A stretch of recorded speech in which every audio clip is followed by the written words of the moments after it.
માનવની અંદર એટલે શક્યતા બીજા બધા યોનિઓની અંદર એવી શક્યતાઓ નથી કે એ કાંઈ એને પોતાની અંદર જે ડેટા નાખેલા હોય એનાથી કોઈ આગળ જઈ શકે.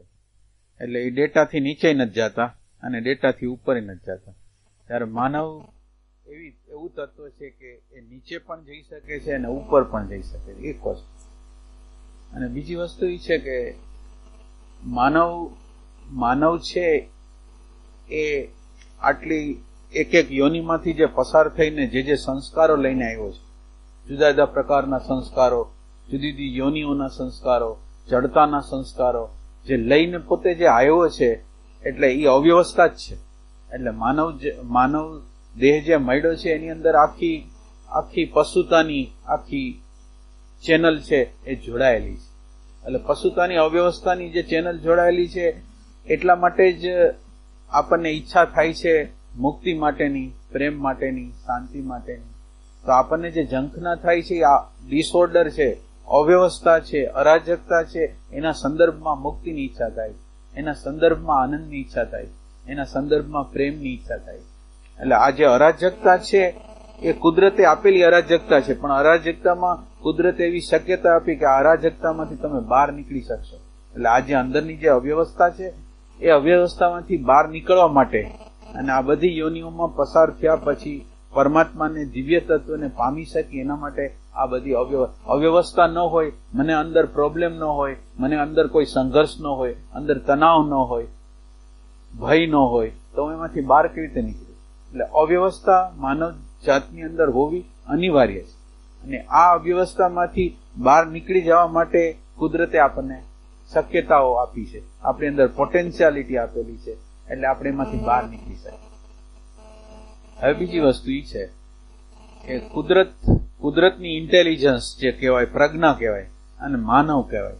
તો માનવની અંદર આપણે આમ જોઈ તો સ્થૂલ બોડી છે, માનવની અંદર વધારે જોઈ તો સ્થૂલ બોડી, પછી પ્રાણ છે, વધારે અંદર જાય તો મન છે, વધારે અંદર જાય તો બુદ્ધિ છે, વધારે અંદર જાય અહંકાર છે, પ્રકૃતિ છે. માનવની અંદર જે છે એ પ્રકૃતિ છે. અને પ્રકૃતિ છે એ જડ છે કે ચેતન છે? પ્રકૃતિ છે એ શું છે? આ પ્રકૃતિ જે છે મનની હોય, બુદ્ધિની હોય, શરીરની હોય, એ જડ છે કે ચેતન? સ્વયંથી હાલી આગે એવી છે? શરીર પોતાની રીતે હાલી શકે એમ છે? મન પોતાની રીતે હાલી શકે, બુદ્ધિ પોતાની રીતે હાલી શકે? તો હવે તમે વિચાર કરો કે તો હવે અંદર જે આપણે કર્મ આપણા અંદરથી પ્રગટ થશે એ કોણ કરશે? તમે બરાબર વિચાર કરો. મન જડ છે, બુદ્ધિ જડ છે, ચિત્ત અહંકાર જડ છે, બધું જડ છે. તો હવે અંદર જે કર્મ નીકળશે, વિચાર નીકળશે, એ ક્યાંથી નીકળશે? કોણ કરશે? અંદર જડ છે વસ્તુ, તો હવે અંદર કર્મ કોણ કરશે? અંદર આપણી અંદર કર્મ તો થાય છે, સારા નરસા બધા કર્મો થાય છે, તો કોણ કરશે? આપણી અંદર કોણ કર્મ કરશે?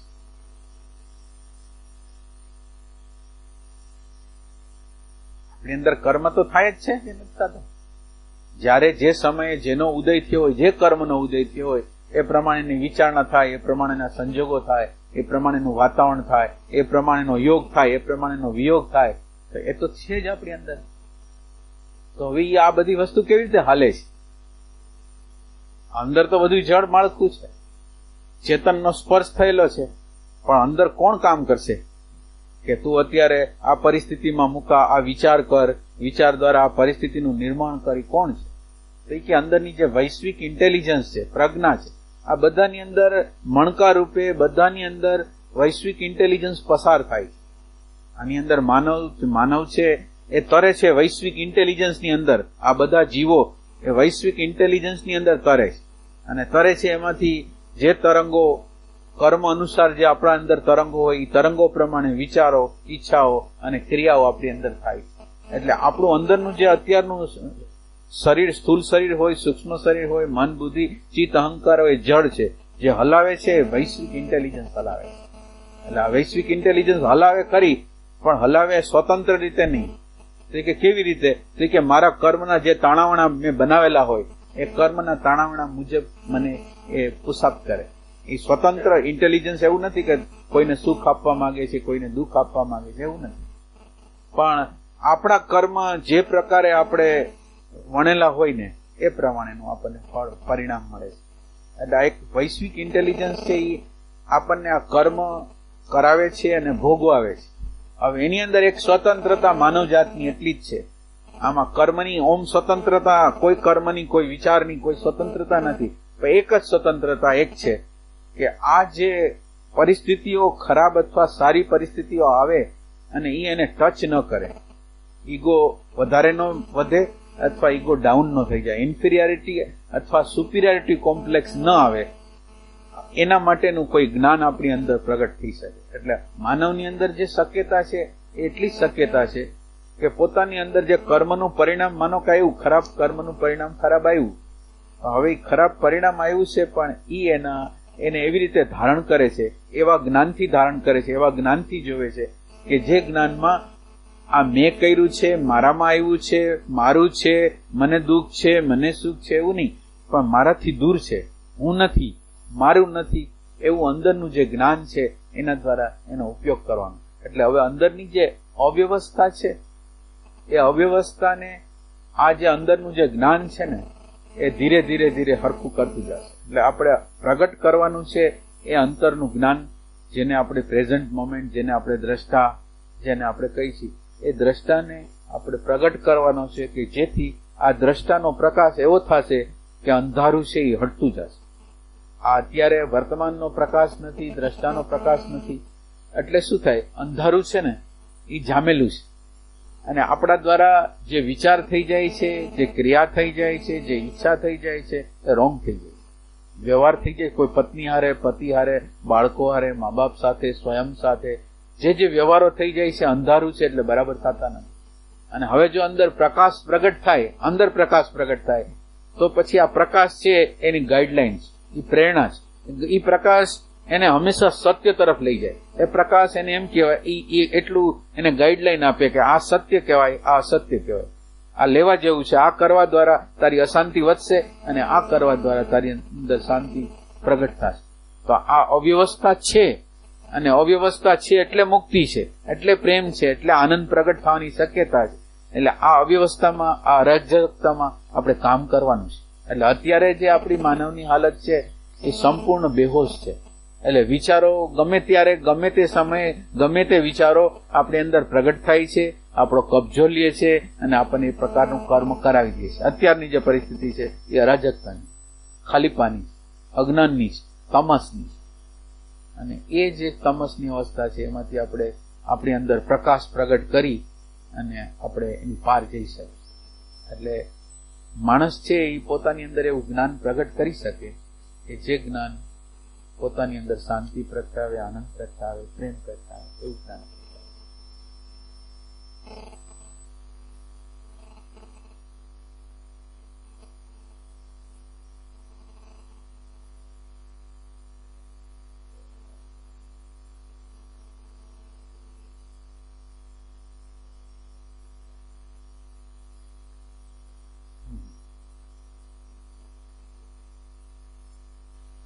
એટલે યોજવાની છે એટલે એવી વસ્તુ છે કે આપણે પ્રેઝન્ટ મોમેન્ટમાં રહી છે. અત્યારે આપણે પ્રેઝન્ટ મોમેન્ટ, માનો કે આ ક્ષણની અંદર આપણે શ્વાસની અંદર રહ્યા, રામ રામ કર્યું, કૃષ્ણ કૃષ્ણ કર્યું, તો આ મોમેન્ટે આમાં આવી ગયા.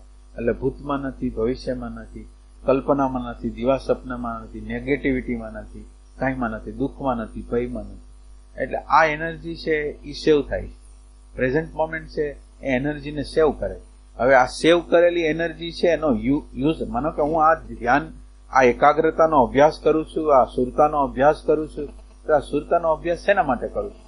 એટલે કે આ સુરતાનો અભ્યાસ, આ જયારે કોઈ પ્રશ્ન પ્રગટ થયો મારા જીવનની અંદર, હવે માનો કે આ રહેતા રહેતા હું રહું છું અને આનો પ્રયોગ કરું છું, અને હવે મારે આ જીવનની અંદર કુદરત પરિસ્થિતિ ઉત્પન્ન કરે જ છે, કોઈ પ્રતિકૂળતા આપી, કોઈ આપણને અનુકૂળ ન હોય એવો વ્યવહાર કર્યો, કંઈક દુઃખ આપ્યું, કોઈ પણ પ્રકારનું. હવે એ વખતે જે દુઃખ આપનાર છે, જે પ્રતિકૂળતા આપનાર છે, અને આપણી અંદર એ પ્રતિકૂળતા પેદા થઈ અને અંદર રિએક્શન પેદા થાય, થવા જાય, ત્યારે આપણે એ પ્રશ્ન છે એનાથી થોડું સેપરેશન કરવાનું. આ એનર્જીને જે બચાવ થયો છે એ એનર્જીએ આ જે રિએક્શનો જે અંદર આપણી અંદર પ્રગટ થાય છે એનાથી જુદા રહેવાનું છે. આ એનું કર્મ છે. જો આ કર્મ એ ન કરી શકે તો ધ્યાન નકામું થશે. એટલે ધ્યાન શું કરશે? સેપરેશન કરશે. ધ્યાન છે એટેન્ટિવ, એટલે એટેન્ટિવનેસ એટલે સમગ્ર ઉર્જા છે એ આ પ્રશ્ન ઉપર નાખશે. જે પ્રશ્ન આપણી અંદર પ્રગટ થયો છે સમગ્ર એનર્જી એનામાં નાખશે. અને એ સમગ્ર એનર્જી જો પ્રશ્નમાં નાખશે તો પ્રશ્ન છે એ જવાબમાં પલટાઈ જશે. એટલે અત્યારે આપણે જે કરવાનું છે એ શું થાય? દ્રષ્ટામાં એને યોજવાનું છે, સેપરેશનમાં યોજવાનું છે. સેપરેશનની અંદર એ સાચું સેપરેશન કરવાનું છે. એટલે આપણે અહીંયા અત્યારે સેપરેશન કરી છીએ, આપણને એમ લાગે છે રિએક્શન છે, આ થાય છે, તે થાય છે, પણ સાચી રીતે આપણે એની અંદરથી જુદા પડવાનું છે. અને જુદા પડવા દ્વારા પ્રશ્નને સમજવાનો છે. પ્રશ્ન છે એને સમજવાનો. પ્રશ્નને કંઈ કાઢી નાખવા માટે નહીં, પણ પ્રશ્નને સમજશો એટલે પ્રશ્ન આપોઆપ વયો જવાનો. એટલે આ એનર્જી જે કરવાનું છે એ શું છે? પ્રશ્નની સામે ફોકસ કરવાનું છે, સમગ્ર ફોકસ. ત્યારે અંતઃકરણની અંદર ફક્ત ફોકસ હોય અને ઓની યારે તાદાત્મ ન હોય. એટલે ઓલું પ્રગટ થતું હોય એ પ્રગટ કેવી રીતે થતું હોય? જેવી રીતે ફૂલની એક પાંખડી હોય એ ધીરે ધીરે ધીરે ધીરે ખીલતી સમગ્ર રીતે ખીલી જાય, તીડી પડી જાય અને કેમ ખરી જાય, એવી રીતે પ્રશ્ન છે એ આમ લાગતો તો હાવ નાનો, એ પ્રશ્ન છે એને ઉઘડવા દીધો. ઉઘડતા સંપૂર્ણ. તમે બોલતા નથી, તમે કઈ શબ્દ બોલતા નથી, તમે કોઈ વિચાર કરતા નથી, તમારો ફોકસ એના ઉપર, સંપૂર્ણ ફોકસ એના ઉપર. અને આ એની કહાની કહે છે. રાગ એની કહાની કહે છે, દ્વેષ એની કહાની કહે છે. તમે ખાલી સાંભળો છો. એને ધીરે ધીરે એના ફૂલ ફોર્મમાં પ્રગટ થવા દે છે. કઈ ટચ કરતા નથી, ખરાબ છે, સારું છે એમ કઈ બોલતા. તો એ જે રીતે પ્રગટ થશે ને એટલે વહી જવા માટે. એટલે આ પ્રશ્નને સમજવાની જે રીત છે આ છે.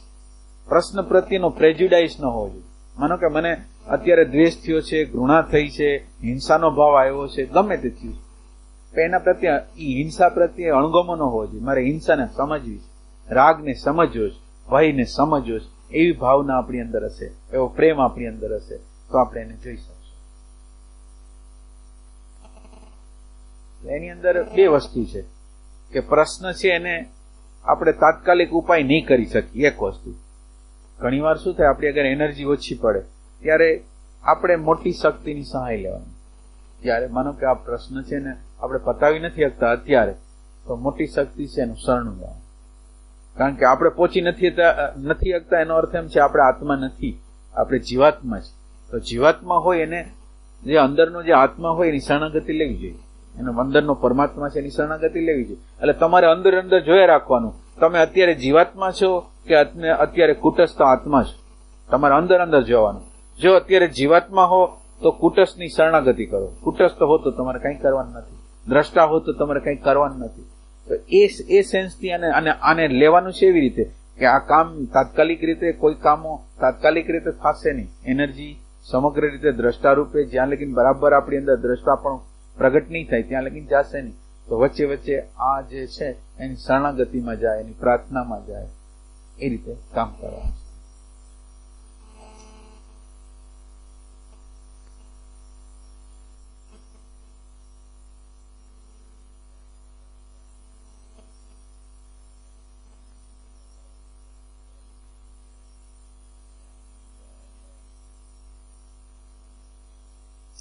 એટલે પેલું ધ્યાનને સમજવા જેવું એવું છે કે આપણે હમણાં બોલ્યા કે શરીર છે એ જડ છે, મન છે એ જડ છે, બુદ્ધિ છે એ જડ છે.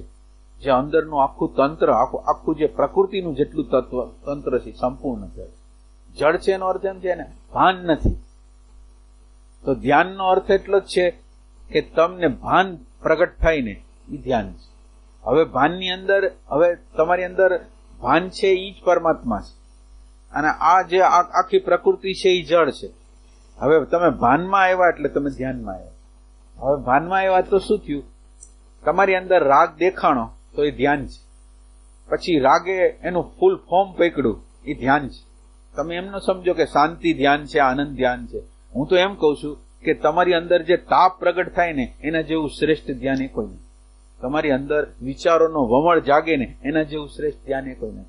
એટલે આપણે અંદર જે ધ્યાનની વ્યાખ્યાઓ કરેલી છે ને, ધ્યાનની વ્યાખ્યાની અંદર શાંતિ છે એ ધ્યાન છે, આનંદ છે એ ધ્યાન છે, પ્રેમ છે એ ધ્યાન છે, એ ધ્યાન નથી. ધ્યાન એટલે ફક્ત ભાન, અને ભાનનો પ્રકાશ છે એ જ આનંદ પ્રગટાવશે, એ જ શાંતિ પ્રગટાવશે, એ જ પ્રશ્નનો નિકાલ કરશે.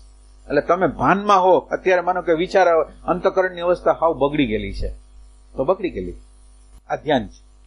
ધ્યાનનો અર્થ આટલો જ છે, બગડી ગયેલી છે, અને એને કોઈ પણ ઓબ્જેક્શન વગર, કોઈ પણ પ્રેજ્યુડાઇસ વગર અત્યારે જે છે એમાં હું કેવી રીતે રહું છું, તો એ કે શબ્દ અને વિચાર મારા દ્વારા અંદર શબ્દ વિચાર ઉઠે તો વાંધો નથી, હું શબ્દ અને વિચાર સાથે વહેતો નથી. તો આ થયું ધ્યાન છે. એટલે ધ્યાનનો અર્થ બરાબર રીતે બધા લોકોએ સમજવાનો છે. બધા લોકો એમ સમજે છે કે ધ્યાન એટલે શાંતિ, ધ્યાન એટલે ઉકળાટ, ધ્યાન એટલે ઉકળાટને બહાર, અંદરના અજ્ઞાનને, અંધકારને બહાર નીકળવા માટેની આપણે એક ઓપોર્ચ્યુનિટી આપી છે. તો ધ્યાન છે એ ઓપોર્ચ્યુનિટી છે, જે અંદરનો અંધકાર છે એ ઉલેચવા માટેની તક છે. અને અંદરનો અંધકાર ત્યારે ઉલેચાશે કે જ્યારે તમે શબ્દ અને વિચાર નહીં બોલો અને ખાલી અંદરનો પ્રકાશ જ જાળવી રાખશો, તો એ અંદરનો જે અંધકાર છે એ નીકળશે, જોવાશે અને આપોઆપ ખરી જશે. એ પ્રકારની આ પ્રક્રિયા.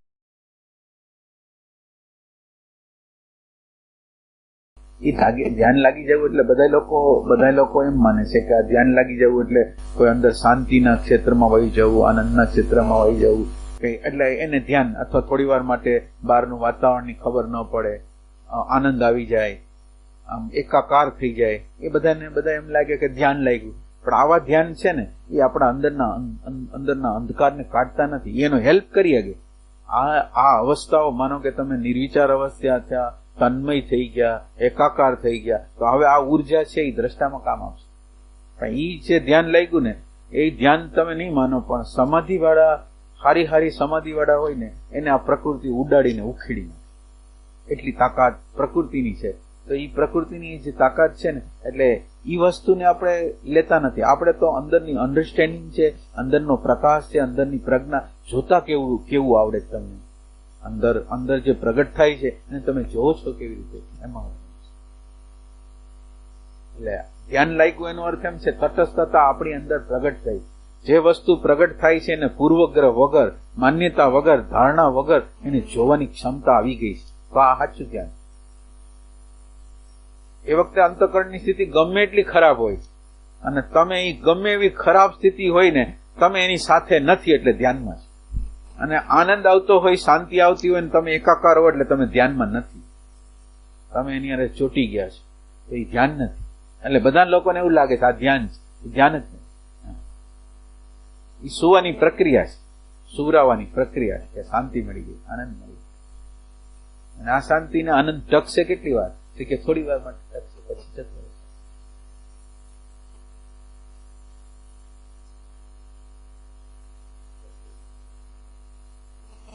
એટલે પ્રશ્ન એવો પૂછે છે પ્રકૃતિમાં તાકાત કેવી છે, તો પ્રકૃતિમાં તાકાત છે કે નહીં.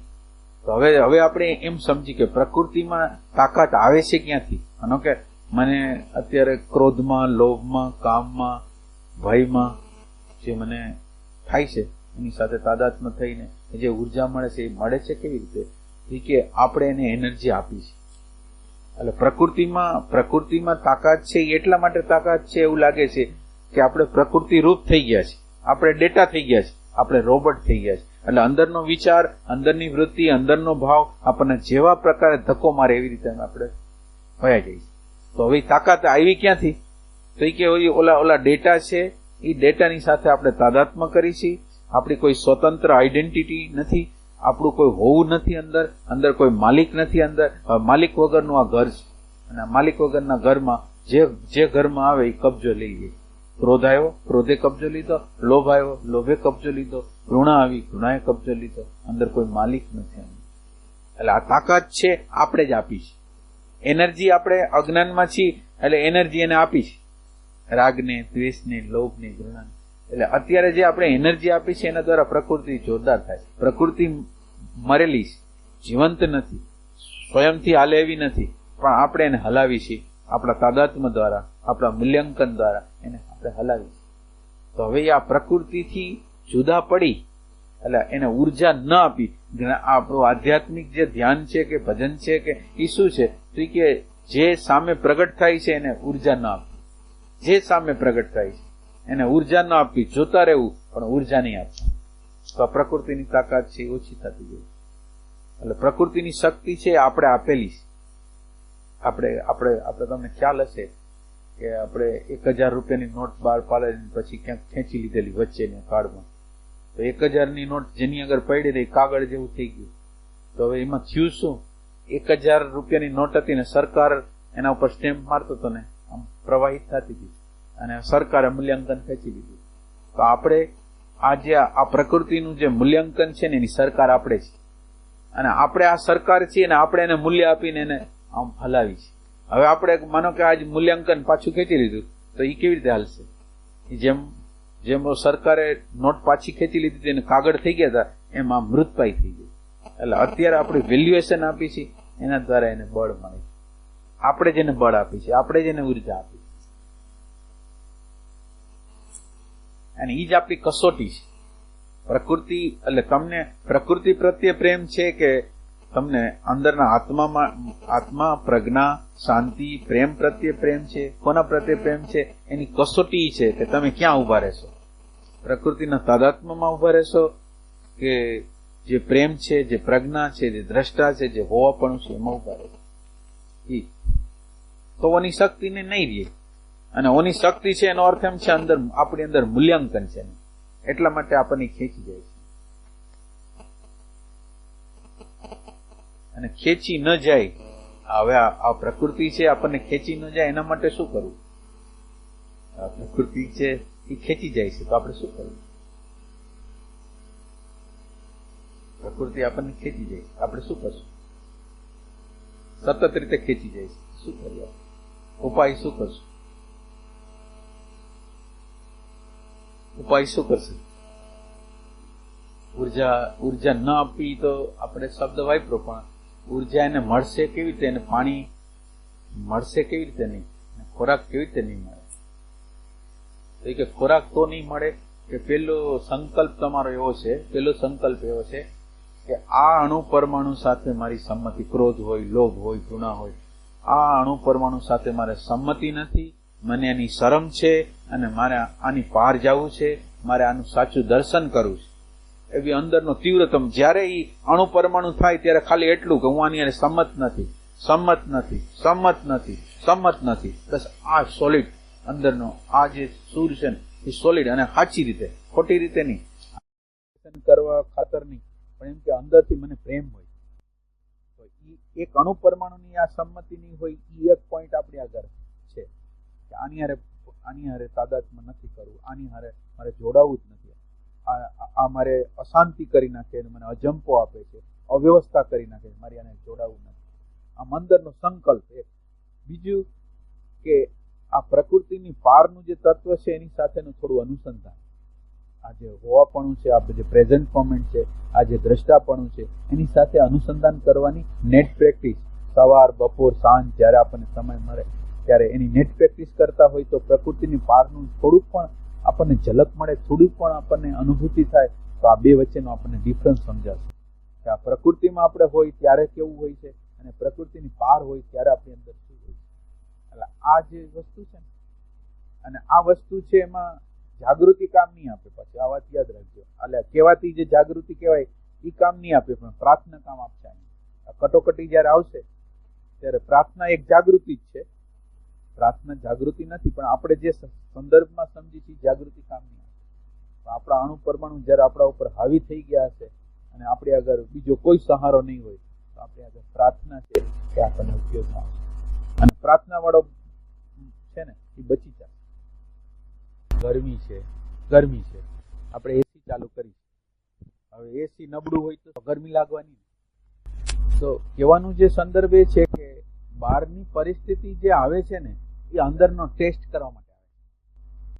તમે જે ઓલું પરિસ્થિતિની અંદર સંરક્ષણ આપે એવું જે તત્વ છે એની અંદર તમે કેટલો પ્રેમ કરેલો છે, એ પ્રેમ છે ને એ વખતે તમને કામ આપશે કે તમે એની સાથે કેવો આમ ઘર જેવો સંબંધ, એટલે એની સાથે એકાકાર કેવા થયા છો એના ઉપર એનો આધાર છે. એટલે જે બહારની પરિસ્થિતિ છે એ તમને એવું બતાવે છે કે તમે પ્રયાસ છે અંદરનો જે જોડાવાનો જે પ્રયાસ છે ઓછો કરેલો છે, એટલે એ આપણા માટે એલાર્મિંગ છે. એ આપણને એમ કહે છે કે તમે આ જે ઓછો પ્રયાસ છે ને એ તમે વધારો તો કાલે તમે આમાંથી સંરક્ષણ તમને મળશે. એટલે એ ખાલી આપણને એટલું જ સિગ્નલ આપે છે કે તમારું અનુસંધાન હજી વ્યવસ્થિત નથી. જ્યારે જ્યારે પરિસ્થિતિ હાવી આપણા ઉપર થાય તો એમ સમજી લેવાનું કે એ જે વસ્તુ છે ને, કારણ કે આ જે આપણું અંદરનું જે તત્વ છે ને એ પ્રભાવ વિનાનું છે. એને કોઈ ન દુનિયાની સમગ્ર વસ્તુ આવી જાય ને એને પ્રભાવ ન પડે. અને આપણે જો ખરેખર એનું અનુસંધાન કરતા હોય તો ધીરે ધીરે ધીરે સામાજિક પ્રભાવો છે, કુટુંબના પ્રભાવો છે, મા બાપના પ્રભાવો છે, આપણા સમાજના પ્રભાવો છે, એમાંથી તમે નીકળતા જાઓ. તમને પોતાને ખ્યાલ આવે કે આ સામાજિક આપણા બાપ દાદાના જે સંસ્કારો આપણી અંદર હતા, આ કરવું છે, આ ન કરવું છે, આ ચીજ છે, આ નથી, એ બધા સંસ્કાર સમજપૂર્વક. એમ કે આમ ખાલી એક બીજી સાઈડમાં ક્રાંતિ કરે કે આમ બાપને માનવું નથી, મા બાપના સંસ્કારને માનવા નથી, એમ નહીં. જ્યાં જ્યાં કન્ડિશનિંગ હોય એ કન્ડિશનિંગને તોડતો હોય.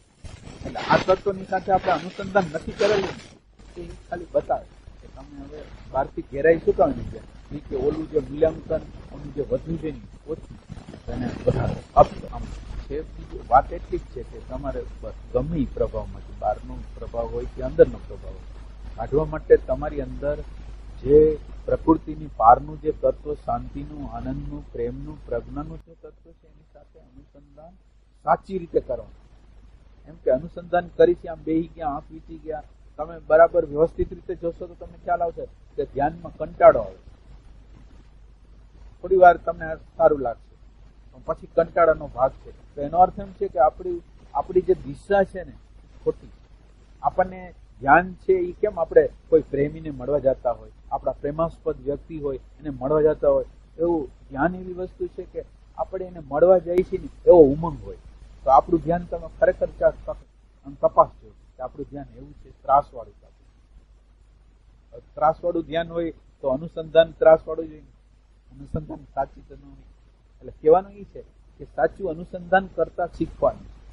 જો સાચું અનુસંધાન આપણી અંદર થશે નહીં તો પછી આ વસ્તુ છે એ આપણને પ્રભાવિત કર્યા જ. એટલે અંદરના પ્રભાવ, બહારના પ્રભાવ પ્રભાવિત કર્યા જ. આપણે સાચી દિશામાં જાય છીએ એનો અર્થ એટલો જ છે કે પ્રભાવમાંથી નિરંતર રીતે મુક્તિ મેળવી રહ્યા છે. સાચી રીતે આપણી સાધના જાય છે તો એનો અર્થ એમ છે નાના નાના બાબતો, નાના નાના આગ્રહો, નાની નાની માન્યતાઓ, નાના નાની ધારણાઓ ને કાપતા જાય. એ બોલો પ્રકાશ તમારી ઘર સાચો હતો.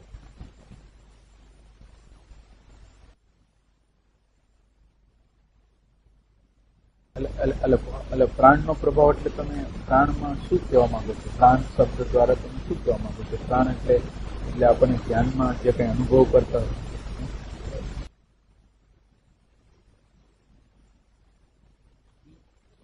સુખ દુઃખ છે એ મનની વસ્તુ, એ પ્રાણની નથી.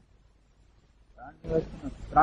પ્રાણ કેવી વસ્તુ છે કે તમારે જે પ્રકારે માનો કે એક શબ્દ આવ્યો, શબ્દ કાન દ્વારા અંદર આવ્યો, તો કાન દ્વારા અંદર આવ્યો તો એ પ્રાણે એનો સંદેશો બ્રેન સેલને આપી. હવે આ એક થઈ બહારના તંત્રની વાત. અંદરનું તંત્ર એવું છે કે મને મૂલ્યાંકન આપ્યું તો મને જેને મૂલ્યાંકન આપ્યું, જે પ્રમાણેનું મૂલ્યાંકન આપ્યું એ પ્રમાણે એટલે પ્રાણના અનુભવ અલગ છે.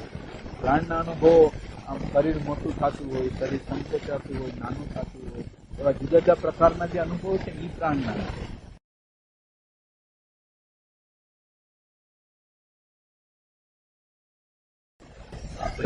આપણે તો શું કહીએ, સંજોગો અને આધીન પાછળ કોઈ કારણસર અહંકાર આવી જાય, કોઈ માનપણું આવી જાય, કંઈ પણ આવી જાય તો આપણને રસ્તો તરફ લઈ જાય.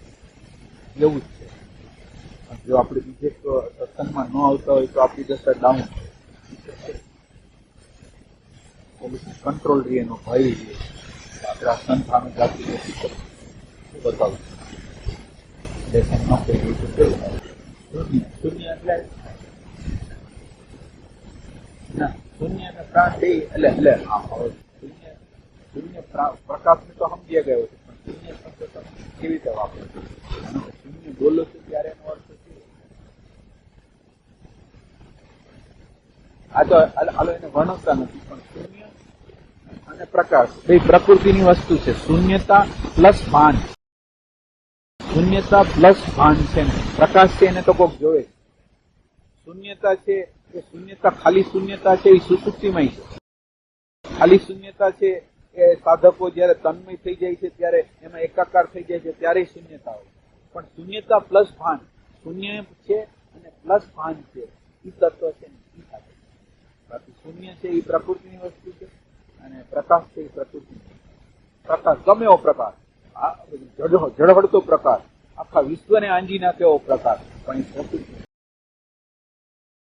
એટલે ઓમ એક સેન્સથી પ્રાણ છે, એક સેન્સથી છે,